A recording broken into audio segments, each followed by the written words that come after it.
this evening. Former Minister Partli Champika Ranawaka remanded until the 24th. Investigations launched into the police officers for allegedly concealing details of the accident. The Speaker's office says Partli's arrest was against parliamentary traditions. Former President's Chief of Staff and ex-Chief of the Timber Corporation imprisoned for accepting a bribe.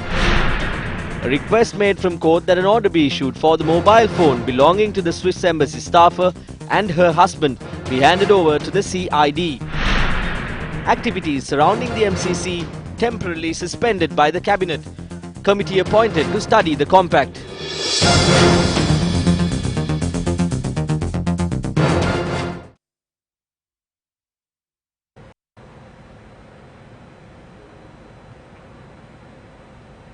Former Minister Partli Champika Ranawaka was remanded until the 24th of December by the Colombo Additional Magistrate Kanchana Niranjana De Silva today.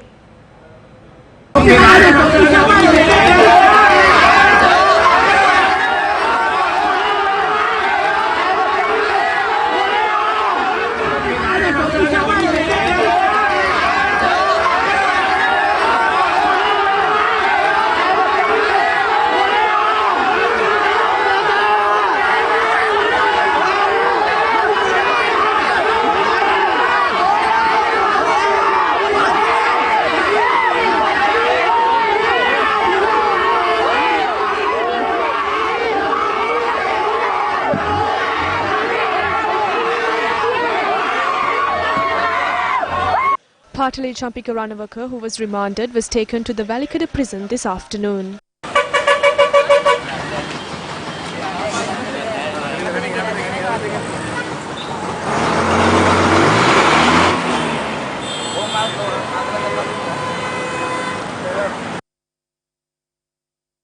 Deputy Solicitor General Dilip Peiris, appearing for the prosecution, said the MP is charged with causing a motor accident, concealing the truth and switching drivers following the incident. He said information proves it was definitely the former minister who was behind the wheel at the time of the accident. However, counsel for the defence stressed there is no legal impediment preventing the magistrate from granting bail. Counsel added the matter was taken up before as the same court as well, adding MP Ranawaka had extended his fullest cooperation to the investigations and legal matters. Deputy Solicitor General Dilip Peiris, who strongly objected to granting bail, said a conspiracy had taken place to pass on the responsibility of causing the accident to another person. He pointed out the traffic police personnel attached to Valikada has conspired to conceal the fact Champika Ranawaka was behind the wheel upon the instructions of the then OIC of Valikada, who is now serving as Assistant Superintendent of Police. The Deputy Solicitor General informed court legal action will be instituted against all those officers in the future. He went on to note information claims a certain group had kept hidden the second suspect in the case, the MP's driver, Tusita Dilum Kumara. He went on to say, as investigations are taking place on the suspects and the police officers who aided in the incident, granting bail to the MP would pose an obstruction towards the process. The Deputy Solicitor General added, information is being received to claim then Colombo DIG Pujit Jayasundara too had given instructions to conceal this accident and its events, adding investigations are taking place.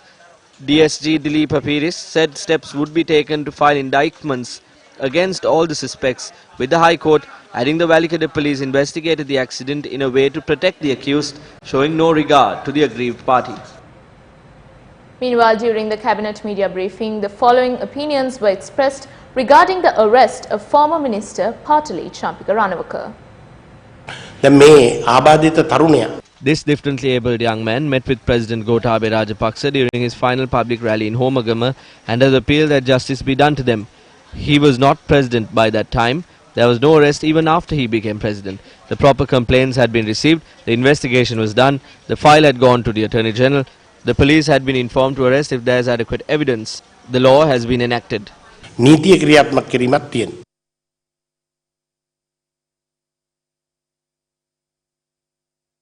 Meanwhile, Deputy Speaker Ananda Kumarasiri said the tradition following till date when arresting a parliamentarian has been violated in this instance. The convention is the Honourable Speaker has to be kept informed when a Member of Parliament is taken into custody for any reason. And what happened with the Honourable Champika Ranawaka's case was I was told that he is going to be taken into custody by Senior Superintendent of Police in charge of Colombo Crimes Division, Mr. Nandana, about 3 minutes to 7, that he will be taken into custody. Around 7:30 in the evening, as far as I remember, acting SSP of the Nugegoda Police, Rohan Fernando, called me and said the former minister will be arrested and he will send me a letter in this regard. But even today I asked the staff in my office about this. They are yet to inform us about this matter in writing. The usual procedure is for them to inform the Honourable Speaker, and then only a member of Parliament has to be can be taken into custody. So I think there is a breach of convention, where we feel that even during the last few years, when members of Parliament were taken into custody for various reasons, the practice was the Honourable Speaker is kept informed. So he, as the person responsible for the 225 members of Parliament who sit in Parliament during this session, I think it is his responsibility, and so that is the reason why he should be kept informed. Issuing a statement this evening, the Office of the Speaker said the arrest of MP Ranawaka had violated parliamentary procedure. It adds Chamal Rajapaksa and Karu Jayasuriya, in their capacity as Speaker of the House, had spoken in this regard during a similar situation in the past. Acting in a manner that violates the privileges of public representatives does not only challenge the important aspects and traditions of democratic governance, but also depicts signs of a collapse of democracy within Parliament. Now you saw the updates with regarding to former Minister Patali Champika Ranawaka today.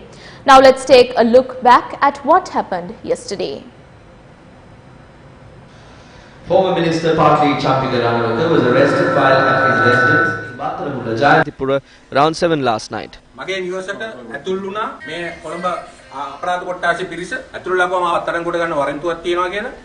People from the Colombo Crimes Division entered into my house and told me that they possess an arrest warrant to arrest me. Then I inquired whether this matter had been informed to the Parliament. They haven't informed the Parliament. This gentleman, Nandana, went outside and called the Deputy Speaker of Parliament, and without informing the magistrate, he did this act. They informed the Speaker after they entered. This is trespassing.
Ranawaka was brought to the Colombo Crimes Division around 7:45 last night, and then he was produced before the magistrate court around 10 p.m. after a 2-hour statement was obtained.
Meanwhile, journalists were not permitted to enter into the court premises. We are court reporters. We are at the court from morning. Why are we not allowed to go inside the courtroom? What is the speciality in this case? Why did the SSP run away? How come a court, which is a public court, is closed down? There must be some reason to hide this from the media.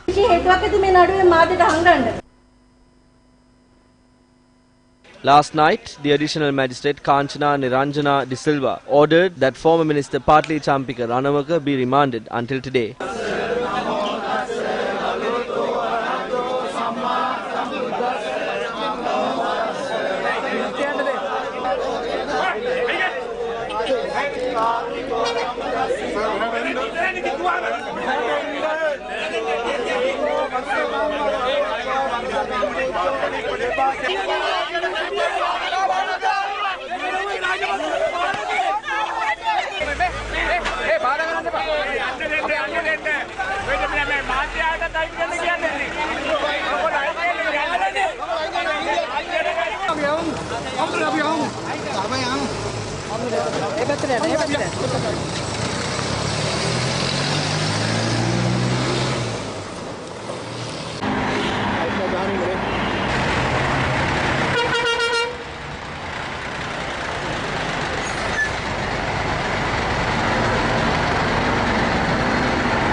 Meanwhile, during a joint media briefing in Pitakote this evening, several factions expressed their views regarding the process followed to arrest former Minister Patali Champika Ranawaka. During a joint media briefing in Pitakote this evening, several factions expressed their views regarding the process followed to arrest former Minister Patali Champika Ranawaka. Sinhala Bauddha Janatawa Gotabaya Rajapaksa, who was elected as the president of this country with the votes of a majority of Buddhists, is trying to silence a Buddhist leader better than him and remove him from politics. The present government should refrain from using state powers to silence us. We are prepared to take legal action against the police officers and other factions who acted in a manner that violated human rights. Ganna Sudanam. අපි රජයට කියනවා This was not the mandate the present government received. They made several pledges to the general public, but the government, neglecting such matters, is now engaged in political vengeance. We think the government is trying to divert the attention of the general public. We urge the government to refrain from political vengeance immediately. එම දේශපාලන දඩයම නවත්තන්න. මේ රටේ විභාග වෙලා අධිකරණයෙන් After the case was considered in court and a verdict was given by an independent judiciary, they have resumed investigations again and arrested the former minister. We as the United National Party are prepared to stand by him and represent him in every way. හැම විටම සූදානම් වෙලා තියෙනවා. ඊයේ ප්‍රශ්න කරුවා අපේ We questioned them yesterday over the place where the accident took place and the vehicle part that was damaged in the accident. It was the body of the vehicle that was damaged, which means the other vehicle had collided with the minister's vehicle. Anyone can understand that this is a plan to politically destroy MP Ranawaka. Now we have another question that must be solved. The government provided Champika Ranawaka with an official vehicle. When the official vehicle meets with an accident, can politicians be remanded under the Public Property Act? This is now an era where the law of the jungle is being enforced. මේක නීතිය කැලා නීතිය ක්‍රියාත්මක කර යුගයක් බවට පරිවර්තනය වෙනවා. ඇයි මේ විදියට පොලිසිය මේ තරම් එකපාරටම Why is the police acting strange and afraid all of a sudden? Can we be happy with the police commission? What will happen in another year? What will happen after the general election? We leave that for the public to decide. මහ ජනතාවට Parliamentarian Sajid Premadasa expressed his views on the arrest of Patali Champika Ranawaka. අපේ මැතිවරණ ව්‍යාපාරයේ සුවිශාල ශක්තියක් අපට ලබා දුන්නා පාටලි චම්පික රණවක මැතිතුමා. Former Minister Patli Champika Ranawaka gave his utmost support to our election campaign. At the beginning, different people had various opinions. He took a decision to dedicate his support to make sure that Sajid Premadasa wins the election. Champika Ranawaka is a man of the people who was born in Kalutara.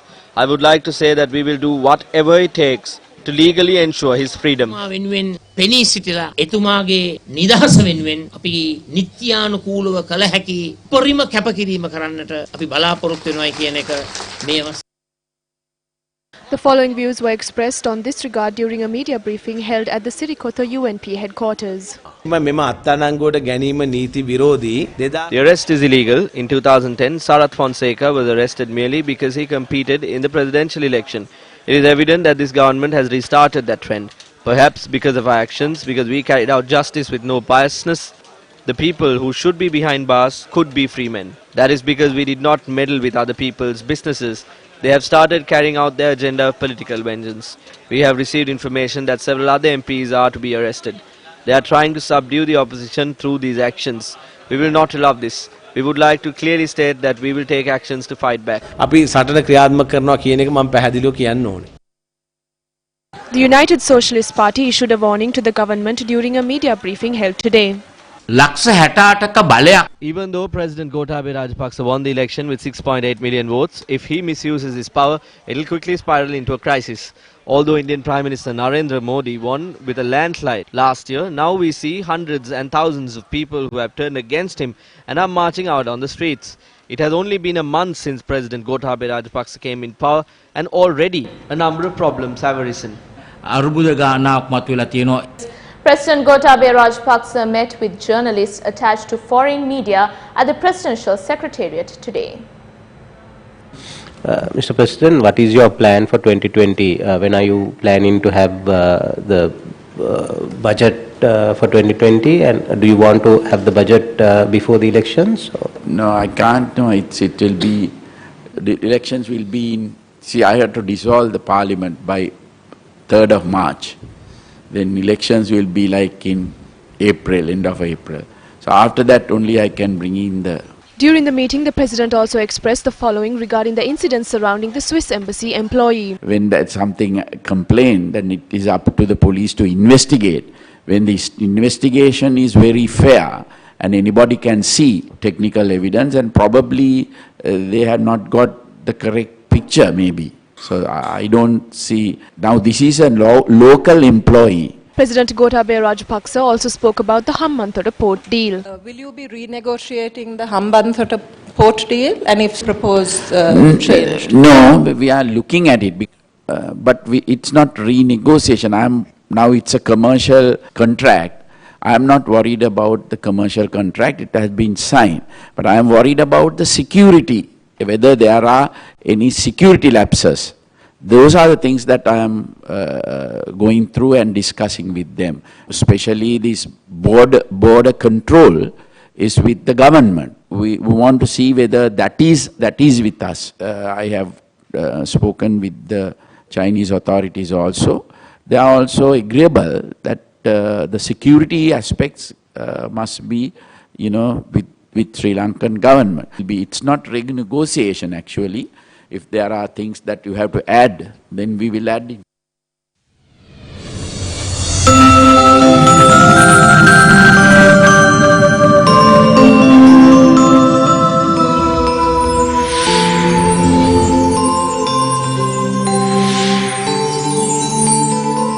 We are now crossing over to Muad Rasik at the Newsfirst Christmas Zone in Echelon Square. Over to you, Muad.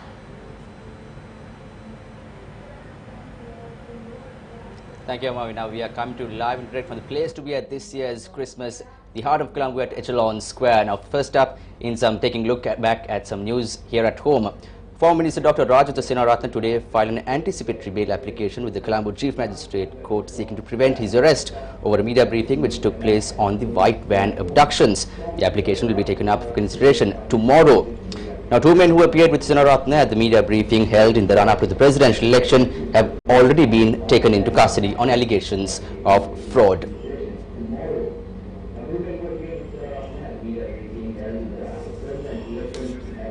And in more local news, at a media briefing held today, the New Wings organization raised questions regarding ongoing investigations into the bond scam. Parliament was prorogued the day before the COPE was to meet and discuss the forensic audit report. Future action on the forensic audit report will have to be taken by the new COPE committee. However, we are aware that the President himself has announced that the Parliament will be dissolved in March. So, is he able to take action on the forensic audit report? As the Finance Minister, Prime Minister Mahinda Rajapaksa is able to refer the report to the Attorney General and request him to take action. However, Mahinda Rajapaksa is yet to mention this report. If they persist in failing to enforce the law with regards to the bond scam, having campaigned on that topic, then the people will have to give them the same treatment that they gave the good governance government. The usual politicking that we have witnessed in our history is continuing. Will this end with political deal-making as well? The President has said Parliament will be dissolved in March. Will the bond scam be reduced to a campaign slogan during the general election? We say clearly to Mahinda Rajapaksa that Ranil Wickremesinghe, Kabir Hashim, Malik Samaravikrama and Ravi Karunalayaka have committed wrongdoing. Stop stalling and take the necessary steps. The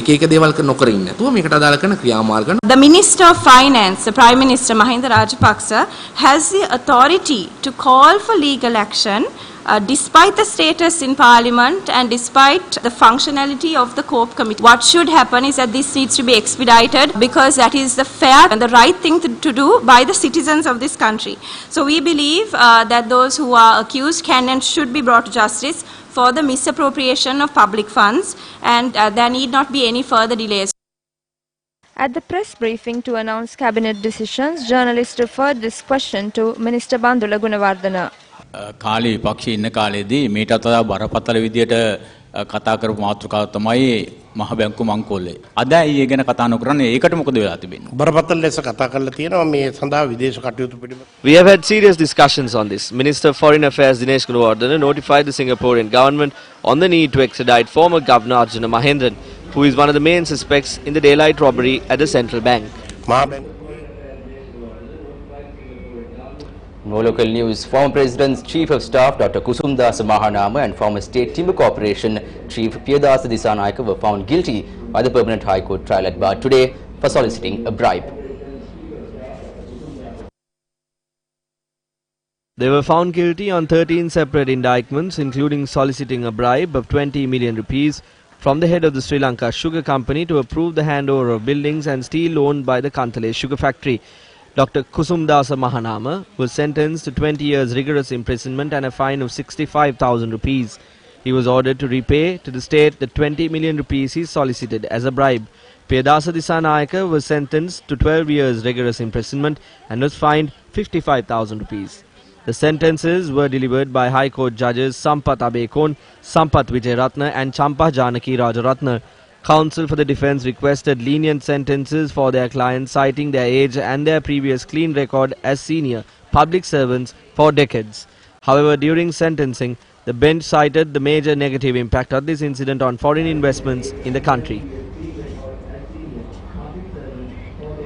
Now, His Eminence Malcolm Cardinal Ranjith, Archbishop of Colombo, attended a media briefing today. We asked for extra security from the state and we have been promised security. We have made arrangements to provide this security for midnight mass and mass on Christmas Day. We told the government and the security forces that we need more security for Christmas since there is a possibility of another attack. We have received some bad news. I wouldn't say that this is the complete truth, but we must be careful when we get such bad news. The Criminal Investigations Department today requested court to issue an order to hand over to the CID the two mobile devices and SIM cards used by the Swiss Embassy employee and her husband. Colombo Chief Magistrate Lanka Jayaratna ordered for the prison superintendent to provide the CID with the necessary facilities to record statements from the Swiss Embassy employee who is currently in remand custody. Court ordered the manager of the cab company used by the Swiss Embassy employee to provide to the CID GPS and electronic data on the said cab on the day the alleged abduction had taken place. The Chief Magistrate also ordered the company to release the SIM card and mobile used by the cab to the CID in order to obtain a government analyst report. In more developing news, the Cabinet has approved to temporarily suspend the process surrounding the MCC agreement. The Cabinet spokesperson, Minister Bandula Gunawardena, said a 4-member committee has been appointed to study the agreement. MCC, Millennium Challenge Corporation. The process surrounding the MCC agreement has been temporarily suspended based on Cabinet approval in order to evaluate the agreement and to review the relationships established surrounding the agreement.